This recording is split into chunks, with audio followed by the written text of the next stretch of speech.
welcome to my channel. My name is Sharon, and this is a channel that is dedicated to all things related to narcissism. I release new videos every Monday, Wednesday, and Friday on all types of topics related to narcissism.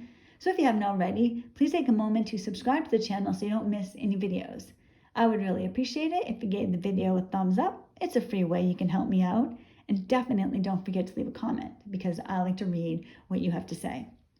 Many of you know that my children and I are reptile people, so we like snakes and lizards and geckos and that type of thing. I'm going to tell you a little bit of a fun fact about a gecko. A gecko has the ability to detach its tail from its body with minimal trauma, or at least it appears to be minimal trauma. I've actually seen this happen. When my son was younger, his gecko dropped his tail. And for my son and I, we were traumatized with the tail being dropped. Our focus was on the tail because the gecko had fled to the other side of the tank, but the tail was still moving. It was flipping and flopping. All of our attention was on the tail, on what the gecko lost, instead of looking at, wow, he's free, he got away. If he was in the, now granted, because he was in a tank, he could only go so far. But if this gecko was in the wild, it would have fled far away from its tail. There wasn't any blood loss. It was just all of a sudden the tail was not there.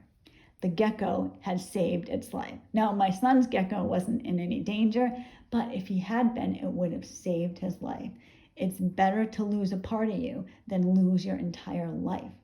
Now, I'm sure you've heard about other animals who have had to chew off their own limbs. I've heard about coyotes specifically, that they'll be in a trap, and it's either they're going to die in the trap or they're going to chew their own leg off, their own paw off, whatever it is. I actually heard about a person who had to do this.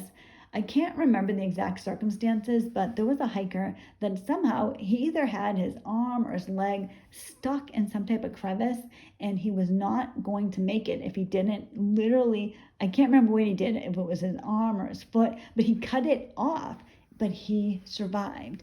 So whether we're talking about the gecko or the coyote or a person, losing a part of yourself to survive is natural. That's an instinct. It's an innate desire to survive. Now, I have seen this in many animals. Many of you know I've had a lot of animals, and when an animal is at the end of its life, the will to survive is so strong. I've seen that. And I want to talk about that today, connected to narcissism. For all of us, many of us, when we are at the position where we think we're free, right? Like we're free, we did it. You know, Joe and I recently both got divorced from our narcissist. And the way that you feel afterwards, it's almost like, oh, I did it. You know, you can't believe it. And you expect to feel this certain way. And it's almost like you don't feel the way that you think you're going to feel because you've been through so much trauma. I mentioned on Wednesday, I mentioned on the community page that I didn't make a video because I was stressed out and overwhelmed. And before I go further, I want to thank everybody who reached out to me. I really appreciate that. I never take it for granted when somebody says a prayer for me or sends me well wishes. It really means a lot to me. So thank you very much. The reason I was really struggling on Wednesday is because Joe is in a bad place. He is really struggling. And the pain that he is feeling, this emotional pain, it takes my breath away. When you love somebody and they're in pain, you want to make it better for them. Now, for me, I'm a very motherly person. I just like, it takes every bit in me. It's kind of almost like it would take everything in me to cut my own arm off. It takes everything in me to sever that part of myself that wants to smother the person that I love. I'm motherly. I want to just wrap myself around the person. I want to soothe them. I want to, put a cool compress on their neck. I want to give them a massage. I want to talk to them. I want to make them soup. I mean, this is what I want to do. And that isn't always what the other person wants. Now, Joe is having some struggles related to some health issues and a few other things as well. It's been very difficult for me to watch him be in pain, and I want to mother him. But for Joe, he likes to be, he calls it his island, right? So and I understand this. It isn't how I feel. So I have to force myself not to do anything for him. So I guess I am doing something for him when I'm letting him be on his island. So he'll go to his island. And sometimes it's good if he's on his island because he has some clarity of thought and he's able to really think about it and move forward in a better way. But what I fear and what's happened before is that he goes down this spiral of depression and he gets in a really bad place. So I almost feel like desperate to help him to make sure that doesn't happen. So Wednesday morning, I got up and for those of you that don't know, I make my videos in the middle of the night.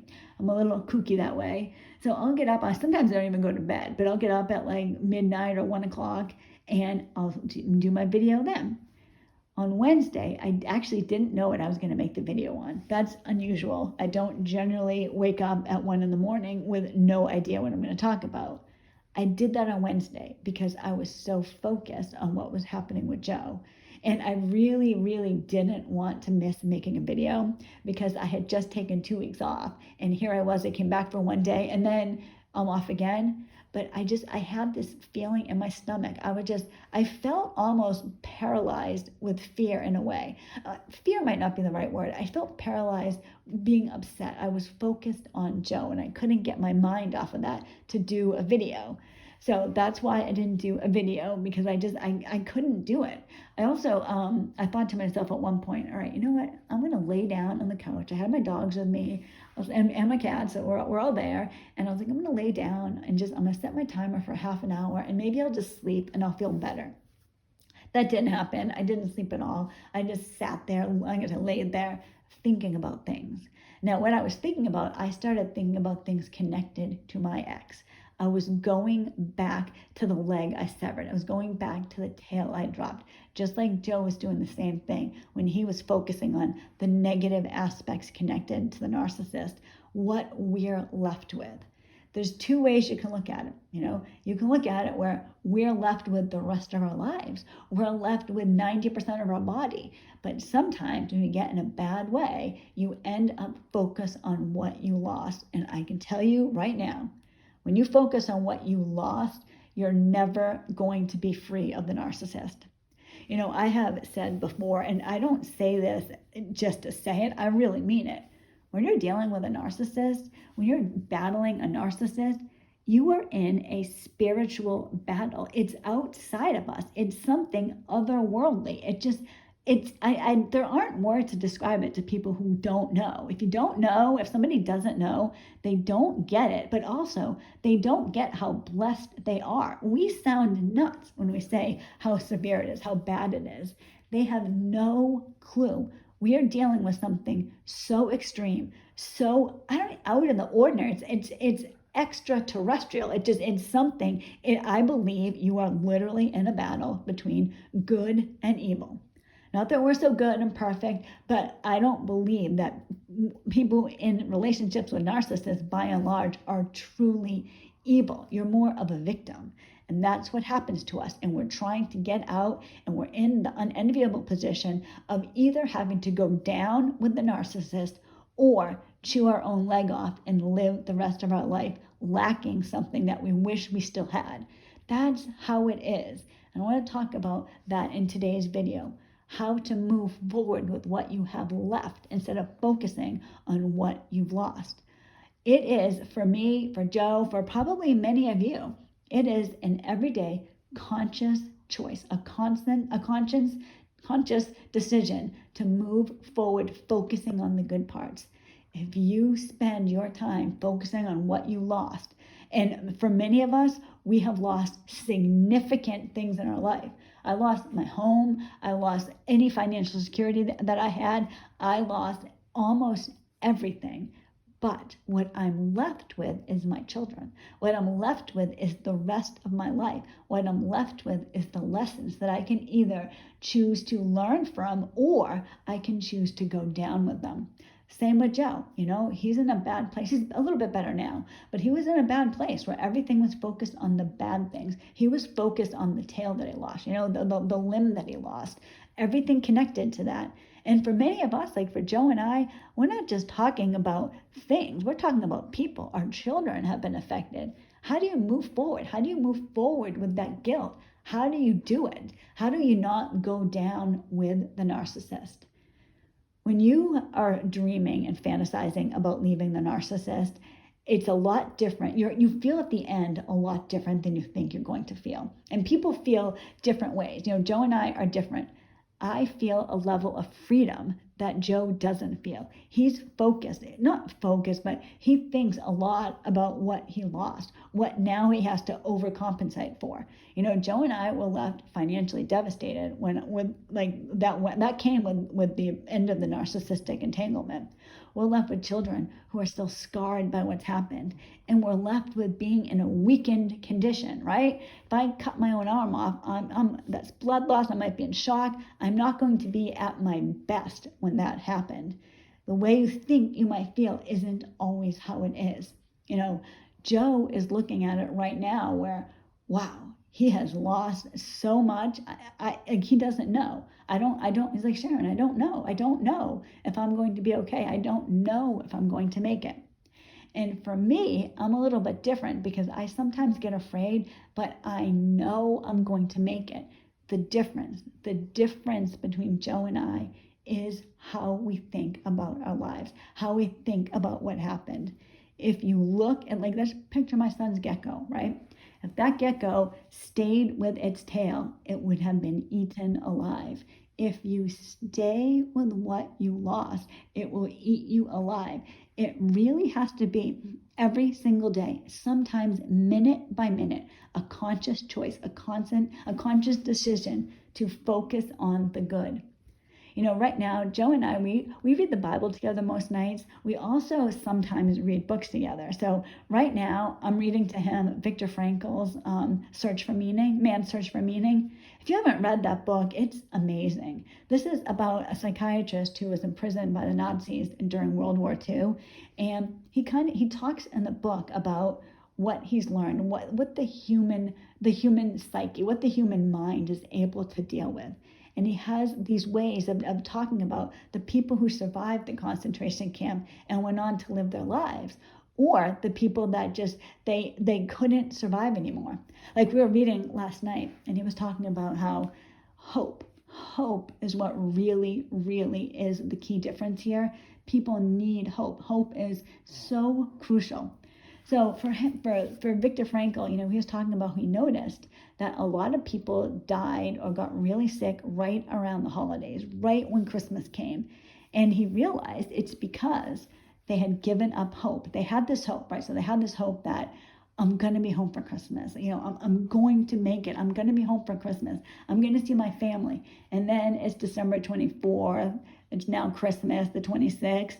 And they're not home for Christmas. They're still in the concentration camp. And their hope, it floundered. It left. And this is when the people died. And this tells you for that, how important hope is. Hope is so crucial. You need to, just like if you're in the concentration camp, you need to have hope to move forward so that you can have a better life. You need to focus on the positives. One of the things that I took away from this book, and I've read that book before, I'm reading it to Joe for the first time, but I read the book before. And the key thing that I took from that book is that no matter what happens to you in your life, you have the choice how you react. Nobody can take that away from you. You can go down with the ship. You can stay with the severed tail, or you can make a different choice, even if it's minute by minute by minute, to move forward. All of us who have left a narcissist, who is away from the narcissist, there is nobody in that situation that is going to leave unscathed. You have dealt with, like I said, spiritual warfare. It's a battle beyond human strength. You must have God to get out of it. You must have hope to get out of it. There has to be something that you cling onto to will yourself. People have the desire to will themselves well. I know that that's true. I was reading this article about a man who had cancer, and the doctor said to him, only 1 out of 1 million survived this. And this man said, you know what, doctor? I am that 1 out of 1 million, me. And I can see what that does. My daughter and I are very similar. both of us are super positive, and we live that positive life. We see the positive in everything. And by and large, our lives are happier and more productive than everybody who doesn't do that, because we're willing good things to us. Human strength, the inner strength of a human is phenomenal. It's outstanding. You have so much more power than you think you do. When I was with my ex, I didn't think I was going to be able to leave. Like I thought I'm going to be here forever. Like I'm going to go down with the ship. There's nothing else I can do. It's over. I'm going to die here. I believed that, and I stayed with my ex needlessly for years because I believed that. Once, for some reason, there's always like this turning point. For me, the turning point with my ex was 3 years ago. He tried to get me arrested. He lied to the police and tried to get me arrested. Something in me broke in that moment. After everything I've been through, just horror, physical abuse. My ex would give me silent treatments once for 7 months. He stole money from my own children. He left me virtually penniless. All that, it paled in comparison to when he actually lied to the police to get me arrested. Now, I heard him. My ex is much bigger than me. Many of you know the story, so just briefly. He told the cops, my ex had hit his own head on the wall. He told the cops I threw him into the wall. When he said that, and I heard him speaking to the cops, something broke in me. But I think it's more than just something broke. I think something rose in me. There was this strength within me. It was really like, oh, hell no. How dare he do that? Who does he think he is? That is what willed me forward. When Joe and I have spoken about this, because he has a similar situation with his ex. So my ex and I and Joe and his ex, we owned a house, not all four of us, but he and his wife and me and my husband, we owned a house together, right? So and the police had told me, I kicked my ex out of the house. The police helped me kick him out, but there was no restraining order. The police told me he couldn't come back. The same thing with Joe's ex. Something broke in us, both of us, when the end happened. And I believe it just because my ex could have come home, so could his. I don't know why my ex didn't. That I was living in real fear of that. Towards the end, the last 2 months when I was already planning on fleeing, I really believed that I was in terrible danger of my ex showing up at any moment. And this is the reality, and I've told my kids this is real. If my ex had forced his way back into the house, I don't think the two of us would have survived. So I don't know if I would have done something or he was going to do something, but it was unsurvivable. It couldn't happen. The will inside me, there was something, and I think you can feel it. Other people can feel it. And I think he felt it. There was something. Now, Joe thinks that it was actually God, and that probably is what it is. But there was something, we called something within ourselves, some strength that made it so that there was an impenetrable barrier. Our exes never tried to come back. Once you get to that point when something happens in you, when you just have that feeling, and it takes time. I don't know what it's going to take for all of you. For me, it took my ex trying to arrest me. For Joe, it took some things that his ex stole from him. After that happened, it was just, that was it. And there was a strength, a determination. Hope was fulfilled. Hope was there. The strength, the help of God got these creatures away. And we both were able to free ourselves. But now we're free, right? He's divorced, I'm divorced. And the way that I feel is so different than Joe. He really feels like, I don't know if I can make it. I don't know. I'm trying to help him find that hope, that inner determination. For me, I feel it. I feel I'm the person who had to cut their own arm off, but the rest of me has survived. You can lose a part of yourself and survive. And I want to encourage everybody to remember that. Just because you lose a part of yourself, it doesn't mean that you can't survive it. We can survive. We have so much strength in us. And I know this, and this is like the main thing with my channel.